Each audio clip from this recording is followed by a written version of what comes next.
estudos, que vão ser outros livros, os vídeos vão continuar.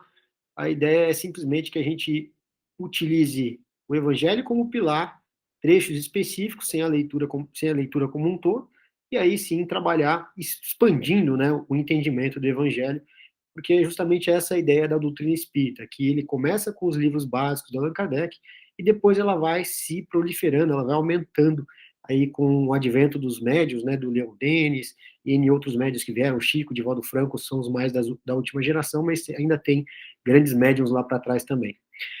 E aí, para vocês poderem acompanhar e não ficar muito solto, slides, né, foram preparados. Então, hoje, vocês vão acompanhar aí através de slides, tá? Vou ver aqui. Para começar aqui. E não é porque é um resumo que é mais fácil, tá? Talvez eu acho que fique até mais difícil, porque o conteúdo é bastante grande, né? Bastante denso. Então vamos lá. Peraí que tem que ir autorizando aqui o pessoal que vai chegando. Então vamos começar. A síntese, né? A interpretação do Evangelho. A edição que eu estou utilizando é a terceira edição francesa, lá de 1866, atualizada para agora. Na verdade, muda um pouquinho, só que não é nem o conteúdo que ele muda, é mais são os números, o número da edição, não, a quantidade de exemplares, né, mas com base na terceira edição, tá? Que é, inclusive, a edição aí que dizem que é a melhor delas. Então, só que antes da gente falar do Evangelho em si, do capítulo, né, de iniciar no capítulo, que o primeiro capítulo seria Não vim destruir a lei, que é uma passagem da Bíblia, antes de entrar nos capítulos, nós vamos literalmente falar da introdução, né, da questão da obra mesmo, do Evangelho. Por quê? Vocês vão descobrir ali na frente que tem absolutamente tudo a ver com o conteúdo que foi colocado. É a gente entender o porquê que o Evangelho foi construído, sobre quais pilares, quais as bases que os espíritos que interpretaram as passagens da Bíblia se utilizaram para construir o texto que foi construído. Então, aí, começando, né? Quando a gente pega o livro O Evangelho segundo o Espiritismo, você vai ter lá a parte introdutória. E aí, na introdução, vão ter várias passagens. E aqui a gente vai fazer a mesma coisa. Pegar trechos, destacar trechos dessa parte introdutória, que é grande, não é pequenininha, onde você vai falar de diversas questões, inclusive de algumas palavras que são utilizadas, né, no Evangelho. Então ele vai trazer a tradução deles, vai trazer exatamente o que significava algumas palavras, o significado de alguns povos naquela época. Então você vai encontrar tudo isso dentro do Evangelho. Essa parte a gente vai acabar não passando, mas a gente vai, como eu falei, se ater aí aos principais trechos, que eu considero os principais trechos da obra. Então ele começa dizendo que os textos evangélicos são divididos em 5 grandes partes, e ele coloca aqui, né, os atos comuns da vida de Cristo, os milagres, as predições, ou seja, aquilo que ele achava que ia acontecer, né, as palavras que foram tomadas pela igreja como fundamento de seus dogmas, e o ensino moral. E aí ele diz que essas 4 primeiras aqui têm sido objeto de muita controvérsia, e é muito místico em cima de tudo aquilo, né? Sempre um dizendo que o milagre foi A, não, o milagre foi B, o milagre foi de um jeito ou foi de outro, a vida do Cristo ele andou para lá, não andou para cá. Então, o Evangelho ele não se apega a essas questões, ele vai se apegar a uma questão que ele alega ser, como eu vou dizer, inquestionável, como se fosse a base da maioria de todos os outros textos sagrados, que é exatamente o ensino da moral cristã, o ensino da moral de Jesus. E é exatamente sobre essas bases que o Evangelho é construído. Tanto é que quando a gente lê o Evangelho, a gente não vai encontrar nele passagens místicas, passagens, como é que se diz? Passagens sobre para onde Jesus foi, de onde ele nasceu, o pai, a mãe, como viveram os irmãos, a irmã, enfim. A gente não vai encontrar isso porque não é esse o objeto da obra. E aí, no desenrolar da introdução, ele já começa a abordar o conhecimento dos espíritos. E por que ele vai abordar o conhecimento dos espíritos? Porque a gente fala assim, bom, se eu vou receber conhecimento dos espíritos, se a obra foi concedida através... Só um minutinho. Não estou vendo quem entrou aqui. Se a obra foi concedida através das mensagens espíritas, faz muito sentido que a gente questione, então, qual é a origem da sabedoria dos espíritos? Quem são esses espíritos sábios capaz de passar as mensagens que foram passadas, as interpretações que foram dadas aos textos de Jesus. E aí ele começa e ele fala assim: sabe-se que os espíritos, em virtude da diferença entre as suas capacidades, longe se acham de estar, individualmente considerados, na posse de toda a verdade. Ou seja, ele está mostrando que o espírito é como nós somos, cada um tem um conhecimento. Que nem a todos é dado penetrar certos mistérios, que o saber de cada um deles é proporcional à sua depuração. Ou seja, o saber de cada um desses espíritos é proporcional à sua evolução. Que os espíritos vulgares, ou seja, aqueles com menos conhecimento, menos sabedoria, mais não sabem do que muitos homens, que entre eles, ou seja, entre os espíritos, assim como entre os homens, existem presunçosos e enganadores, que julgam saber o que ignoram, sistemáticos, que tomam por verdades as suas ideias, enfim, que só os espíritos da categoria mais elevada, os quais já estão completamente desmaterializados, se encontram despidos das ideias e preconceitos terrenos. Ou seja, ele começa já nos alertando que os espíritos não são iguais, que existem diferenças entre os espíritos, e que essa diferença entre os espíritos se dá através da evolução de cada um deles, enquanto espírito individualmente falando, seja enquanto está encarnado, seja enquanto estão desencarnados. Ou seja, a gente nunca para de evoluir, nunca para de aprender, e assim por diante. Então, a nossa diferença se dá ao passo que nós avançamos na nossa caminhada. Mas também é sabido que os espíritos enganadores não se envergonham em tomar nomes que lhes não pertencem para espalharem suas utopias. Daí resulta que, com a relação a tudo que seja fora do âmbito do ensino exclusivamente moral, as revelações que cada um possa receber terão caráter individual, sem cunho de autenticidade, que devem ser consideradas opiniões pessoais de tal ou qual espírito, e que imprudente for aceitá-las e propagá-las levianamente como verdades absolutas. Ou seja, que ele está nos ensinando, está nos mostrando que os espíritos, eles, quando fogem do tema da moral, fogem do ensinamento moral, por isso que muitas vezes, quando vocês vão em casas espíritas, vocês escutam, a gente escuta muito um sermão, entre aspas, que é muito parecido em vários lugares. A gente fala assim, mas estou cansado de saber dessa ladainha, entre aspas, dessa questão moralista que eles falam, né? E a gente fica querendo entender, poxa, por que é sempre assim? Porque justamente essa é a mensagem. É a nossa evolução moral que é necessário fazer. Então é por isso que eles batem tanto em seguir os caminhos de Jesus. Porque essa é a verdade absoluta que todos os espíritos trouxeram. E não ficam trabalhando questões particulares, com adivinhações, mostrando para nós, não, amanhã vai ser inventado A, vai ser inventado B. Eles não trazem isso. E quem trouxer, é o que ele fala aqui, não deve ser levado como uma verdade absoluta quando é trazido por apenas um espírito. Então ele nos faz um alerta. E aí o que acontece? Para que o Allan Kardec, isso ficou muito retratado, bem retratado, no filme do Allan Kardec, né, que está no Netflix, a questão da montagem da obra. Como ela foi feita, então? E aí ele fala do princípio da concordância. O que é esse princípio da concordância? Aí ele explica na obra, assim como pode ser visto também dentro do filme do Allan Kardec, onde ele, em algumas passagens, mostra para a mulher dele, né, a questão que ele está com dificuldade, em que ele quer criar um processo para averiguação, um processo racional de comprovação daquelas mensagens que estavam vindo do plano espiritual. Que é o tal do princípio da concordância que aqui a gente vai ver. Uma só garantia séria existe para o ensino dos espíritos: a concordância que haja entre as revelações que eles façam espontaneamente, servindo-se de grande número de médios estranhos uns aos outros. Essa é a base em que faltou um pedaço, uns aos outros. Essa é a base em que nos apoiamos quando formulamos um princípio da doutrina. Não é porque esteja de acordo com as nossas ideias que o temos por verdadeiro. Não nos arvoramos absolutamente em arbítrio supremo da verdade e a ninguém dizemos, crede em tal coisa porque somos nós que estamos dizendo.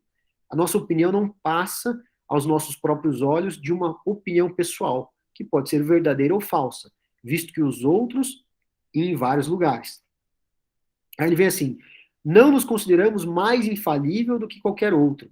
Também não é porque um princípio nos nos foi ensinado que para nós ele exprime a verdade, mas porque recebeu a sanção da concordância.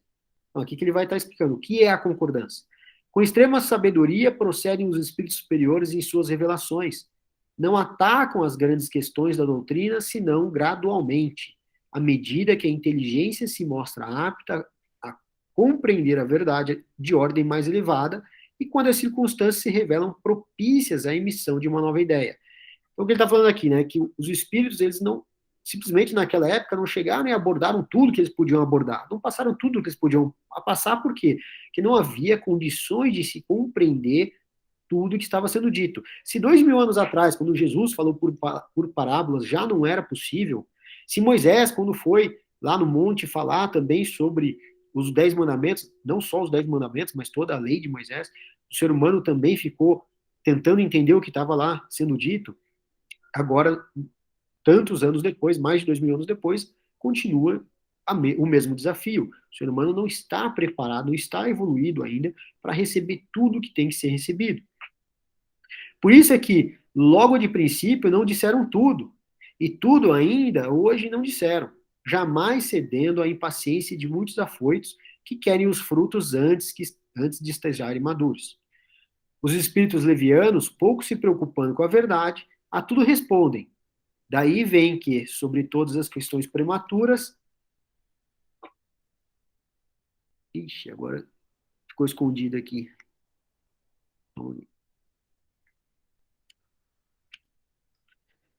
Há sempre respostas contraditórias. Vamos lá. Não será a opinião de um homem que se aliarão os outros, mas a voz unânime dos espíritos. Não será um homem, nem nós, nem qualquer outro que fundará a ortodoxia espírita. Tampouco será um espírito que se venha impor a quem quer que seja. Será a universalidade dos espíritos que se comunicam em toda a terra por ordem de Deus. Esse é o caráter essencial da doutrina espírita, essa sua força, sua autoridade. Quis Deus que a sua lei assentasse em base inamovível e por isso não lhe deu por fundamento a cabeça frágil de um só. Ou seja, qual é o princípio da concordância final? O princípio da concordância foi a comunicação de diversos espíritos através de diversos médiuns em várias localidades ao redor do mundo que mandaram cartas e mandaram questões para o Allan Kardec compilar. E aí, Allan Kardec, através dessas mensagens que ele recebeu por mais de 1000 centros ao redor do planeta, acabou consolidando todos nesses livros que ele fez, entendendo que quais eram as questões que passavam por um teste que ele fazia, pela similaridade das respostas, e aquilo que era de cunho muito pessoal, de cunho que fugia das respostas onde você tinha, onde você podia verificar respostas adequadas na mesma direção, ele descartava.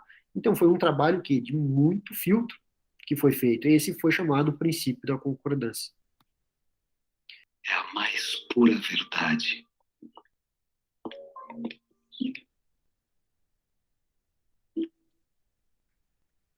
Aí vem um livro, né, da Divaldo Franco, Joana de Anjos, o espírito de Joana de Anjos, através do Divaldo Franco, num livro chamado A Luz da Psicologia Profunda, Jesus e o Evangelho, a Luz da Psicologia Profunda, relata a seguinte frase: tornando-se o caminho, Jesus tornando-se o caminho, a sua é a verdade que conduz à vida.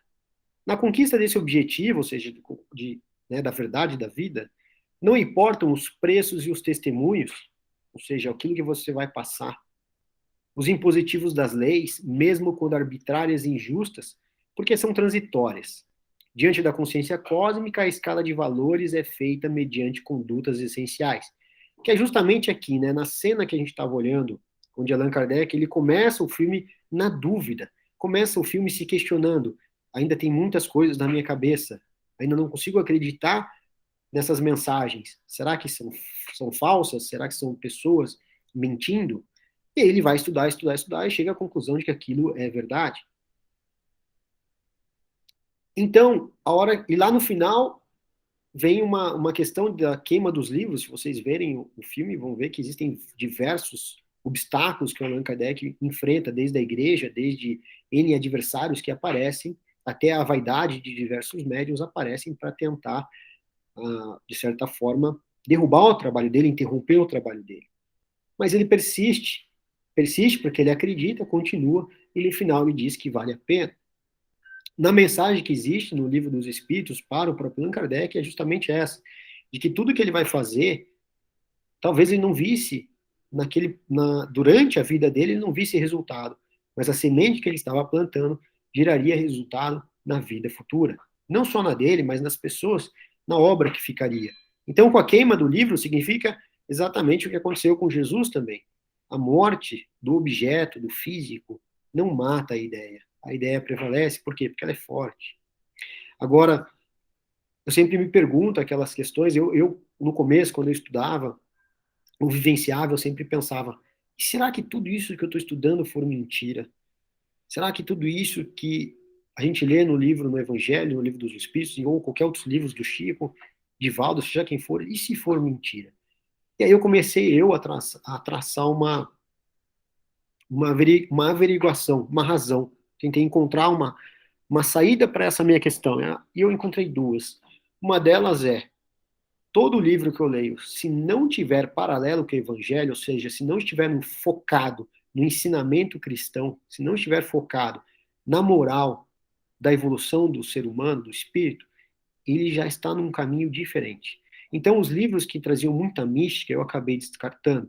Não que eu não acreditasse, mas é muito abstrato. Vai entrar em questões que, de certa forma, eu não consigo provar. De certa forma, eu tenho dificuldades de enxergar, de certa forma, você tem dificuldade de entender, de compreender dimensão. A gente mal consegue entender uma dimensão espiritual, que sai dimensões décima, vigésima, todas essas coisas que você vê, que dá para ver nesses livros. Então eu optei a trabalhar com aquilo que é mais concreto. E o mais concreto e mais fácil, entre aspas, é o próprio Evangelho. O Evangelho traz caminhos de caridade, de amor ao próximo, que racionalmente você entende, mas que é absurdamente difícil de fazer. E essas pessoas que passam no mundo para nós, nos dando exemplos, têm falhas de um lado, mas têm exemplos de outros. Por outro lado, tem N outros exemplos que servem para nos inspirar. E a hora que a gente junta todos esses quadradinhos, esse quebra-cabeça, a gente vai lembrar de Jesus, o qual, entre aspas, né, veio e é propagado uma imagem de um espírito altamente evoluído.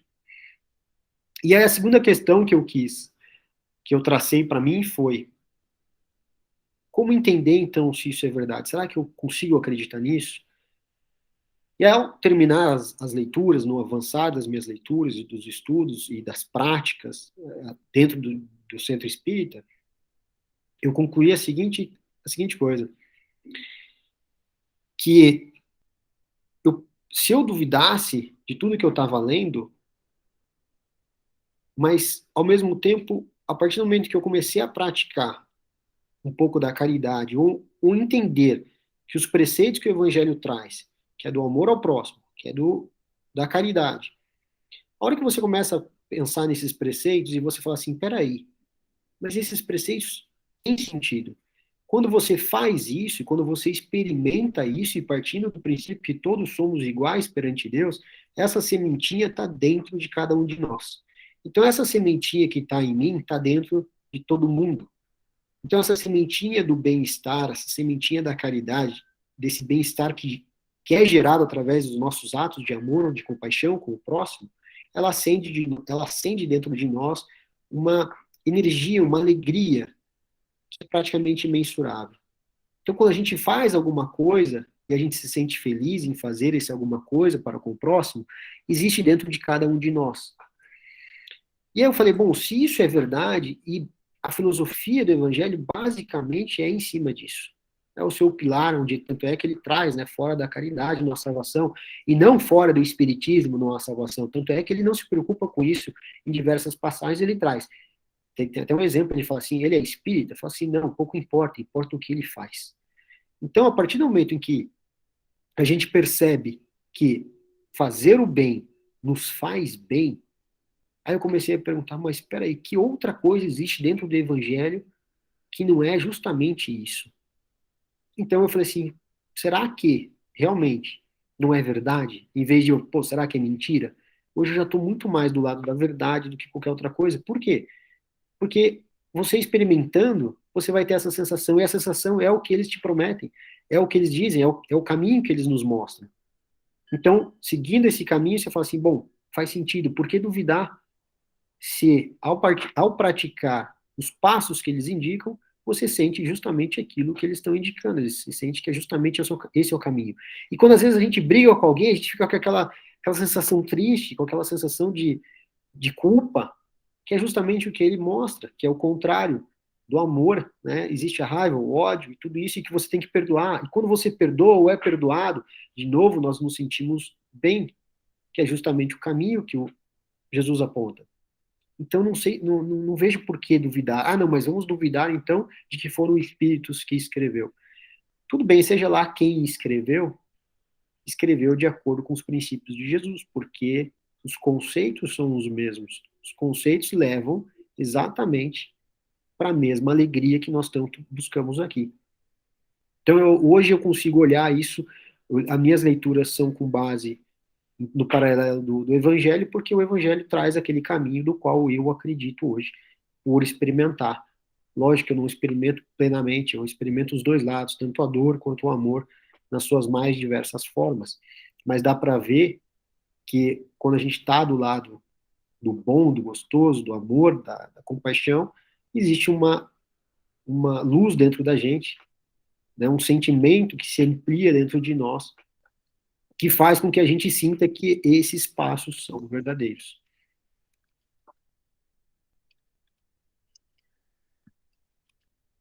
Bom, continuando. Agora, né, existe dentro do próprio Evangelho, na introdução ainda, para explicar para nós que nada acontece por acaso, nada acontece fora de um tempo permitido, fora de uma preparação, fora de um povo preparado para receber aquelas ideias. E as ideias de Jesus vieram 500 anos antes, pelo menos, e aí esses são os precursores que ele traz no Evangelho. Então é isso que ele traz aqui. As grandes ideias jamais irrompem de súbito, ou seja, jamais vêm do nada. As que assentam sobre a verdade sempre têm precursores que lhes preparam parcialmente os caminhos. Depois, chegando o tempo, envia Deus um homem com a missão de resumir, coordenar e completar os elementos esparsos, de reuni-los em corpo de doutrina. Desse modo, não surgindo bruscamente, a ideia, ao aparecer, encontra espíritos dispostos a aceitá-la.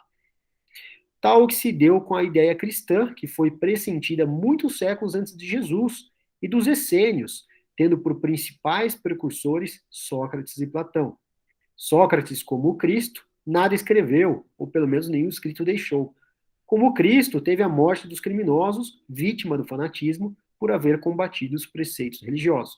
Então, Sócrates, lá 500 anos, mais ou menos 500 anos antes de Cristo, começou com uma ideia de uma doutrina, com uma ideia de uma doutrina muito parecida com a de Jesus, 500 anos antes, ou seja, preparando já a humanidade para algo que iria vir. E Sócrates, não precisa nem dizer, né, viveu numa região ali, nos gregos, onde era considerado ali a região dos povos mais sábios que estavam na Terra naquela época. E agora, só lembrando, uma breve citação aqui do capítulo 24, onde ele fala, não ponhais a candeia debaixo do alqueire, para relembrar a gente o quê? Conversando, né? Como o próprio evangelho, ele é um grande círculo, conversando aqui no início, logo na introdução, mostrando que o ser humano precisa ser preparado para que as ideias sejam plantadas e depois colhidas. E hoje, lembrando, 2.500 anos depois de Sócrates, nós ainda estamos tentando entender o que Jesus falava, tentando entender muitas coisas que estão na Bíblia, que estão no Evangelho, e que as interpretações ainda não estão sendo colocadas para nós da maneira que a gente possa entender 100%. E aí ele fala aqui, as gerações têm sua infância, sua juventude e sua maturidade. Cada coisa tem que vir na época própria. O que a prudência manda calar momentaneamente, cedo ou tarde será descoberto, porque, chegados a certo grau de desenvolvimento, os homens procuram por si mesmos a luz viva. Se, pois, em sua previdente sabedoria, a providência só gradualmente revela as verdades, é claro que as desvenda à proporção que a humanidade se vai mostrando amadurecida para as receber. Ela, a providência, as mantém de reserva e não sob alqueire. Se, pois, os espíritos ainda não dizem tudo ostensivamente, ou seja, as escancaradas, né, a mostra, não é porque haja na doutrina mistérios em que só alguns privilegiados possam penetrar, nem porque eles coloquem a lâmpada debaixo do alqueire. É porque cada coisa tem que vir no momento oportuno. Eles dão a cada ideia tempo para amadurecer e propagar-se, antes que apresentem outra, e aos acontecimentos o de preparar a aceitação dessa outra. Ou seja, é curioso, né, se a gente pensar que Jesus veio 2000 anos atrás e os apóstolos escreveram sobre ele e assim por diante, e depois, 1850 anos depois, veio o evangelho com a instrução dos Espíritos. Ou seja, foi necessário 1850 anos após as ideias de Jesus, que 500 anos antes já veio Sócrates, e Platão, depois de 100 anos, dos 50 anos mais ou menos depois de Sócrates, veio Platão como discípulo dele. Ou seja, tanto tempo passou e o ser humano ainda se mata. O ser humano ainda faz o que faz a custas de uma evolução rápida, né, tecnológica, mas a custas da natureza. E aí os precursores, né? Do mesmo modo que Jesus, a quem os fariseus acusavam de estar corrompendo o povo com os ensinamentos que ele ministrava, também ele foi acusado, aqui o Sócrates, tá? Pelos fariseus do seu tempo, visto que sempre os houve em todas as épocas por proclamar o dogma da unidade de Deus, da imortalidade da alma e da vida futura. Olha só o que Sócrates falava 500 anos antes. Unidade de Deus, ou seja, um Deus único, imortalidade da alma e vida futura. Assim como a doutrina de Jesus só a conhecemos pelo que escreveram seus discípulos, de Sócrates só temos conhecimento pelos escritos também do seu discípulo Platão. E aqui eu vou passar para vocês rapidamente o resumo da doutrina de Sócrates e de Platão. Né? Sócrates aqui escrita pelo Platão. E aí a gente vai ver a sabedoria dessa doutrina, dessa inteligência dele 2.500 anos atrás, um pouco mais até. O homem é uma alma encarnada. Antes de sua encarnação, existia unida aos tipos primordiais das ideias do verdadeiro, do bem e do belo. Separando-se deles, encarnando e recordando o seu passado, é mais ou menos atormentada pelo desejo de voltar a ele, de voltar à sua pátria, de voltar de onde ele veio. Então aqui, Sócrates imaginava que nós pré-existíamos a nossa encarnação, enquanto existíamos enquanto espíritos antes de estarmos encarnados. A alma se transvia e perturba quando se serve do corpo para considerar qualquer objeto. Tem vertigem como se estivesse bêbada, porque se prende a coisas que estão, por sua natureza, sujeitas a mudanças. Ao passo que, quando contempla sua própria essência, dirige-se para o que é puro, eterno, imortal. E sendo ela dessa natureza, permanece ali ligada, por tanto tempo quanto possa. Cessam então os seus transviamentos, pois que está unida ao que é imutável, e a esse estado da alma é que se chama sabedoria. Então aqui ele tenta mostrar para nós que enquanto ele está encarnado, ele está transviado, ele está perturbado, sempre desejando voltar para um lugar que ele chama de sabedoria, para um lugar onde lá ele teria plena sabedoria. Enquanto tivermos o nosso corpo e alma se achar mergulhada nessa corrupção, nunca possuiremos o objeto dos nossos desejos, a verdade. Ou seja, enquanto estivermos encarnados, não enxergamos o todo, não temos capacidade de ver além dos nossos olhos. Todavia, se não nos é possível conhecer puramente coisa alguma, enquanto a alma nos está ligada ao corpo, de duas uma, ou jamais conheceremos a verdade, ou só conheceremos após a morte. Libertos da loucura do corpo, conversaremos então, lícito é esperá-lo, com homens igualmente libertos e conheceremos por nós mesmos a essência das coisas. Ou seja, ele ansiava, entre aspas, pela morte, não tinha medo da morte. Por quê? Porque ele acreditava que, quando ele morresse, ele teria acesso a determinada sabedoria que ele não tem hoje. Ele conseguiria enxergar com outros olhos o que ele não enxerga hoje. E acreditava que na continuidade da vida. A alma impura, nesse estado, se encontra oprimida e se vê de novo arrastada para o mundo visível, pelo horror do que é invisível e imaterial. Aqui ele está falando das almas que não são das almas dos bons, que ele chama. Que ele falava assim, aqueles que quando falecem e de repente se vê oprimida, se vê de novo arrastada para o mundo material, o mundo visível. Por quê? Porque ela, dependendo da vida que ela havia tomado aqui na Terra enquanto encarnada, ela se sentia extremamente atraída de novo pelo plano terrestre. Olha só a visão que ele tinha da reencarnação e da evolução dos espíritos. Após a nossa morte, o gênio, que ele chama de demônio, na verdade, o demônio naquela época era o sinônimo utilizado para espíritos, tanto tanto faz o espírito de luz ou o espírito de baixa luz, tá? Que nos fora designado durante a vida, levam-nos a um lugar onde se reúnem todos os que têm de ser conduzidos ao Hades para serem julgados. As almas, depois de haverem estado no Hades o tempo necessário, são reconduzidas a esta vida em múltiplos e longos períodos. Ou seja, o Hades aqui, na verdade, se a gente for voltar lá na questão dos gregos, você vai ver que é meio que filho, acho, de Zeus, alguma coisa assim, onde ele era um julgador. E a partir do momento que você morria, você era julgado, e aí, através desse julgamento, você pagaria, entre aspas, as suas penas de novo na Terra, ou seja, para múltiplos e longos períodos, até que você aprendesse a superar aquelas coisas que você teria feito de errado, entre aspas. Os demônios ocupam espaços, demônios no sentido espírito, tá? Os espíritos ocupam o espaço que separa o céu e a terra, constitui o laço que une o grande todo a si mesmo. É por intermédio dos demônios que os deuses entram em comércio e se entretêm com ele, quer durante a vigília, quer durante o sono. Aqui é curioso como ele traz, na verdade, a questão do sono, ou seja, enquanto dormimos, ele mostra também que existe o contato permanente com o plano espiritual. A preocupação constante do filósofo é de tomar o maior cuidado com a alma, menos pelo que respeita a esta vida, que não dura mais do que um instante, do que tendo em vista a eternidade. Desde que a alma é imortal, não será prudente viver visando a eternidade?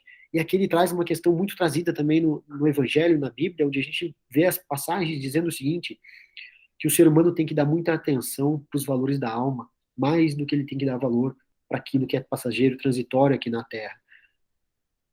Então aqui a sugestão dele é o quê? Trabalhe a sua alma, trabalhe os valores eternos, porque é isso que você leva, é isso que você aprende. Se a alma é imaterial, tem de passar, após essa vida, a um mundo igualmente invisível e imaterial, do mesmo modo que o corpo, decompondo-se, volta à matéria. Muito importa, no entanto, distinguir bem a alma pura, verdadeiramente imaterial, que se alimente, como Deus, de ciência e pensamentos, de alma mais ou menos maculada de impurezas materiais, que a impedem de elevar-se para o divino e a retém nos lugares da sua estada na terra. Ou seja, aqui ele está mostrando o que é a diferença entre os espíritos, de novo. Aqueles espíritos que têm uma alma cheia de impureza, maculada por impurezas materiais, e essas impurezas, esses vícios que a impedem de elevar-se para um lugar, né, mais divino, retendo nos lugares de sua estada na Terra, que é exatamente o que o Espiritismo mostra através das leituras aí, em função dos vícios materiais e não dos valores da alma. Se a morte fosse a dissolução completa do homem, muitos ganhariam com a morte os maus, pois se veriam livres ao mesmo tempo do corpo, da alma e dos vícios. Aquele que guarnecer a alma, ou seja, aquele que proteger a própria alma, só esse poderá aguardar tranquilamente a hora da sua partida para um outro mundo. Ou seja, que ele está questionando, né, mostrando para nós, poxa, se realmente tudo acaba, se não existe uma continuidade, que diferença faz o bem e o mal? Que diferença faz? O que diferencia um homem do outro? O que diferencia o intelecto de um homem e o intelecto de outro? Por que um é sábio e o outro é menos sábio? Por que um é rico e o outro não? Por que um nasceu na África, um nasceu no Japão? Por que a diferença de um do outro? A diferença se encontra na sequência das vidas, né, nas reencarnações. E através dessas reencarnações, dessas sequências, é que vão se despontando as diferenças, igual uma corrida, quando começa, todo mundo sai da mesma largada. No meio do caminho, cada um está num passo, cada um está num percurso, cada um está numa altura do percurso. Exatamente a mesma coisa que a ideia que ele traz. O corpo conserva bem impressos os vestígios dos cuidados de que foi objeto e dos acidentes que sofreu. Dá-se o mesmo com a alma.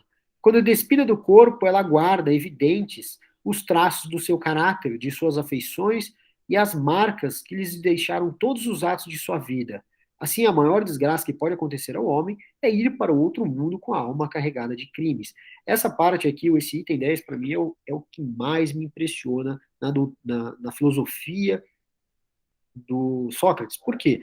Se a gente lembrar da leitura do livro Memórias de um Suicida, porque esse é bastante marcante, mas você vai encontrar também essa questão dos vícios, das marcas, na alma das pessoas, na alma do, né, indo além do corpo, lá ela mostrava, por exemplo, pessoas, mulheres que fizeram aborto, e ao morrerem, ao falecerem, dava para ver no corpo delas, na alma delas, no espírito delas, a marca ensanguentada dessas crianças que ela abortou, das pessoas que eram criminosos, dava para ver também uma alma mais escura, uma alma mais debilitada, e assim por diante.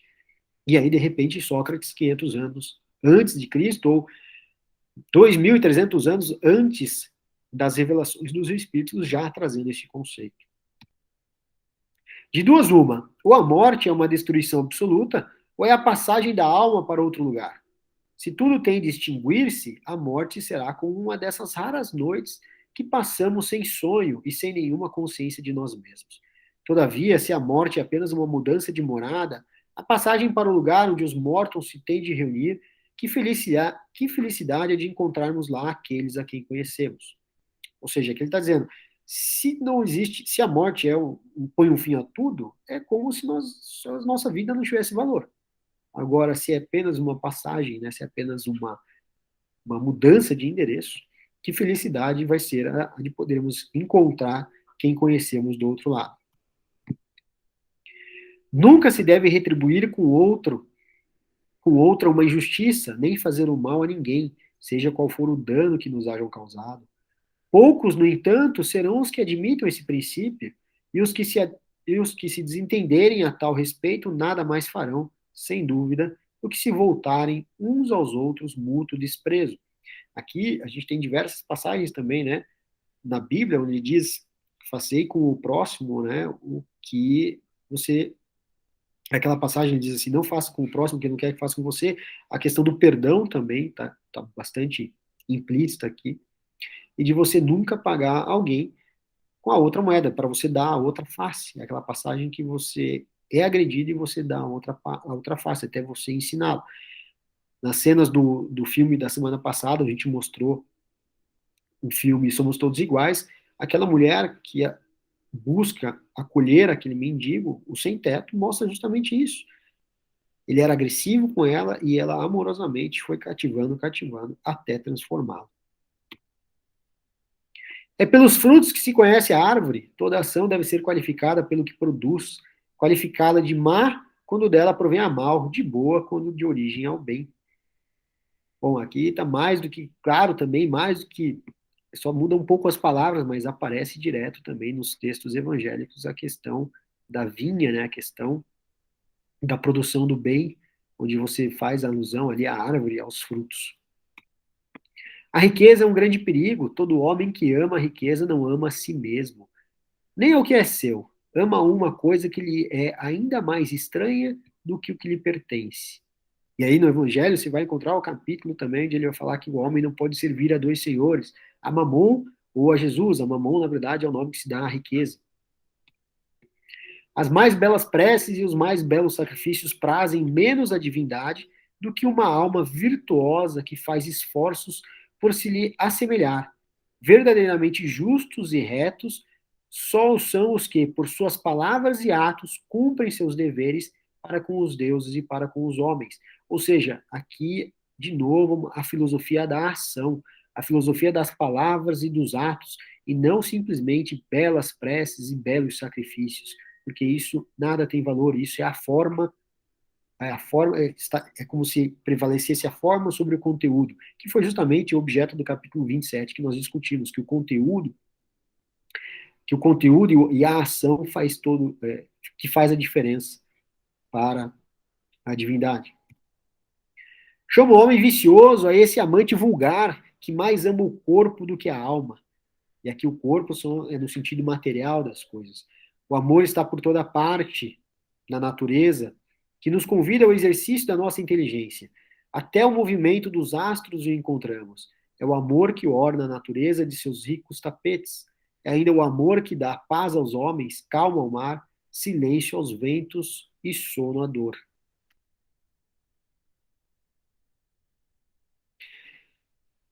Os médicos são mal sucedidos, tratando da maior parte das moléstias, é que tratam do corpo, sem tratarem da alma. Ou seja, os médicos também 500 anos antes de Cristo, já falando das doenças da alma e não só do corpo.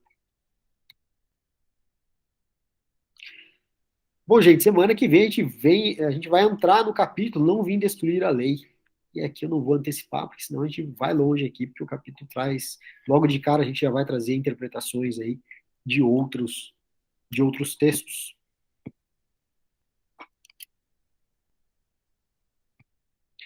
Sei que parece um pouco mais chata essa introdução, mas ela é a base de todo o evangelho, é a base do porquê que foi feito, como foi feito, e os princípios ali da união, né, o princípio do consenso que ele trouxe, que é o mais importante, e também da passagem do tempo, do quanto a civilização precisa de tempo para amadurecer as ideias. Acho que essa é a mensagem principal dessa introdução do Evangelho. E aí, semana que vem, a gente continua, tá bom? Quem quiser, fica à vontade para ficar e perguntar. Quem não quiser, uma